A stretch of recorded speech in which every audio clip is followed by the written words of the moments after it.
Good evening once again. Welcome to our session on maternal nutrition. And today we are going to talk about the breastfeeding mother. We want to see why it's important that a breastfeeding mother should be well nourished. And this is a continuation of our previous session whereby we talked about the pregnant mother. Now, the reason why a breastfeeding mother needs to eat well is one, she needs to produce milk of good quality for the baby. Two, she needs to replace lost blood. Of course, she lost blood during childbirth. She needs to regain her energy. We also want her to not get dehydrated as a result of breastfeeding. So we are saying that she also needs fluids. Fluids not necessarily for milk production. Of course, it will contribute to milk production. But remember, if a mother has to produce enough milk, she has to breastfeed on demand. So no matter how much water she takes, no matter how much food she eats, if she doesn't breastfeed as often as is required, her milk production will go down. So we are saying that the mother needs food to repair her worn out tissues. She needs food to replace the lost blood. She needs to produce milk of good quality. So if she doesn't eat well, she will continue producing milk, yes, but her milk will be of low quality. So last time we were talking about the 10 food groups. We said that we have moved away from the 3 food groups, the carbohydrates, the proteins, and the vitamins. Nowadays, we talk about the 10 food groups. Now, which are these 10 food groups? Number 1 on the list is the grains, grain products, and starchy staples. So in this group, we have foods like cassava. We have foods like green bananas, which are also referred to as plantains. We have dry maize, which can be ground to make maize flour.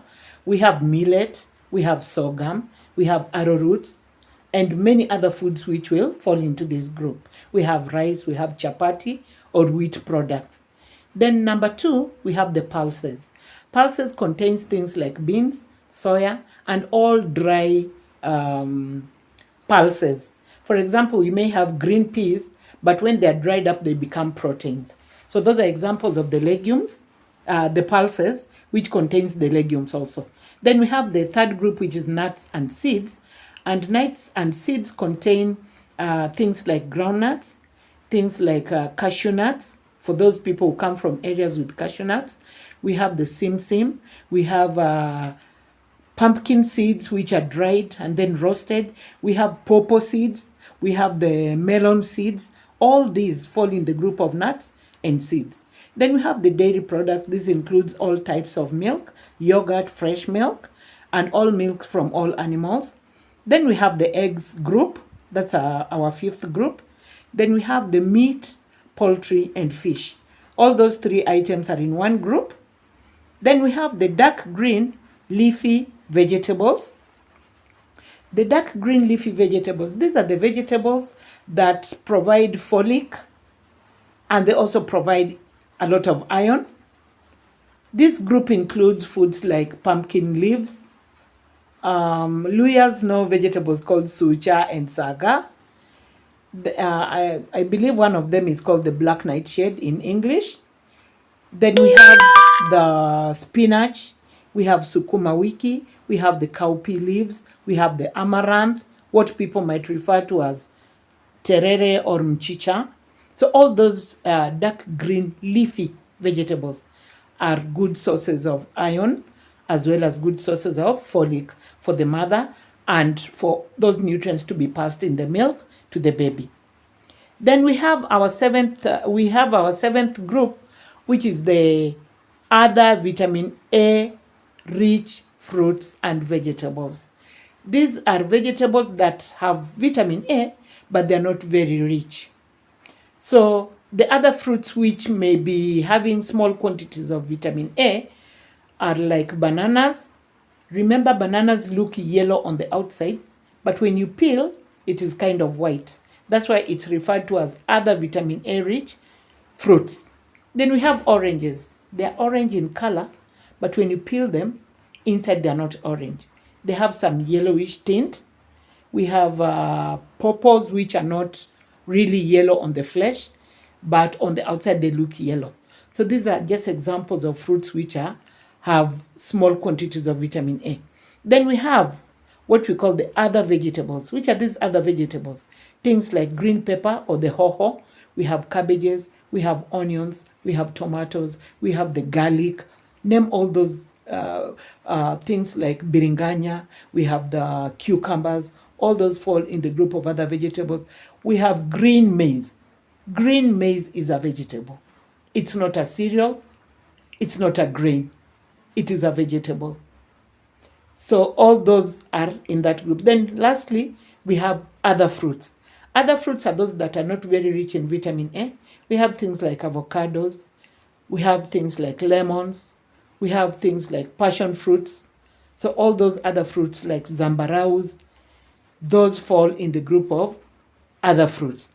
So out of these 10 food groups that we have mentioned, we expect this breastfeeding mother to get at least 5 out of the 10. Based on our locally available foods, the mothers are able to get that. We realized that when we were talking about the 3 food groups, the carbohydrates, proteins, and vitamins, it was limiting the mothers as to what to choose to eat. But when we break them down the way we have broken them, the mothers are able to get that variety. If I may just give an example. If a mother were to eat, okay, let's say in the morning, she took a cup of porridge, millet porridge. Already that caters for one group, which is the cereals. Then at around 10, let's say she ate a fruit, maybe a ripe mango, which has deep yellow color. Then that already takes care of the second group. Then at lunchtime, we are talking of the mother who cannot afford very exotic foods. She takes ugali and dark green leafy vegetables. For example, the sucha, or the saga.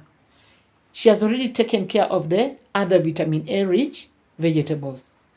Or if she took spinach or pumpkin leaves, she has taken the dark green leafy vegetables. So she has only 2 food groups to go. Maybe in the evening she'll eat again ugali and maybe sukuma wiki and add an egg. An egg is from a different group. So already she has 4 food groups. Don't you think this mother can attain the 5 food groups by the end of the day? So if she took a cup of milk just before bed, she's done. She didn't eat meat, she didn't eat fish, she didn't eat chicken, but still she was able to attain the 5 food groups out of the 10. We are saying that this mother, she needs to make sure that she eats 3 heavy meals in a day, 2 snacks, and 2 extra meals. So in total, she actually needs to eat 5 heavy meals. It may be githeri mixed with some vegetables. It may be ugali with sukuma wiki, maybe with some meat, or maybe with some fish, the small fish we refer to as omena. Or it may be something else. But as long as she's having 5 heavy meals in a day, plus 2 snacks, and the snacks have to be healthy. Something like groundnuts, something like milk, something like porridge, something like a fruit. Those are healthy snacks. So basically, I wanted this session to be very short, and that brings us to the end of today's session. So just remember to like, comment, share, and subscribe.